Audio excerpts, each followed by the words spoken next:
രാജ്യസഭയുടെ പരവതാനിയുടെ നിറം ചുവപ്പ്. പുതിയ രാജ്യസഭയുടെ തീം താമര. പരമാവധി അംഗങ്ങൾ 250. അധ്യക്ഷൻ ഉപരാഷ്ട്രപതി.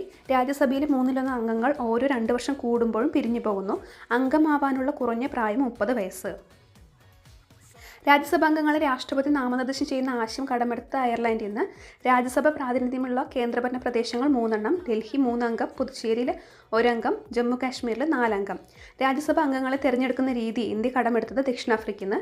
ധനകാര്യ ബില്ല് രാജ്യസഭയിൽ കൈവശം വയ്ക്കാവുന്ന കാലാവധി 14 ദിവസം. രാഷ്ട്രപതി അംഗങ്ങളെ നാമനിർദ്ദേശം ചെയ്യുന്ന മേഖലകൾ കല, ശാസ്ത്രം, സാമൂഹ്യ സേവനം, സാഹിത്യം. ഏറ്റവും കൂടുതൽ കാലം രാജ്യസഭ അംഗമായത് മൻമോഹൻ സിംഗ് 2004-2014. ആദ്യത്തെ ചെയർമാൻ ഡോക്ടർ എസ് രാധാകൃഷ്ണൻ. ചെയർമാനെയും ഡെപ്യൂട്ടി ചെയർമാനെയും കുറിച്ച് പറയുന്ന ആർട്ടിക്കിൾ 89. രാജ്യസഭയിൽ നാമനിർദ്ദേശം ചെയ്യപ്പെട്ട ആദ്യ Malayali Sardar KM Panicker, G Ramachandran, G Sankara Kurup, Abu Ibrahim, Kasturi Rangan, Suresh Gopi, PT Usha. ഏറ്റവും കൂടുതൽ കാലം രാജ്യസഭ ചെയർമാനായിരുന്നത് ഹമീദ് അൻസാരി.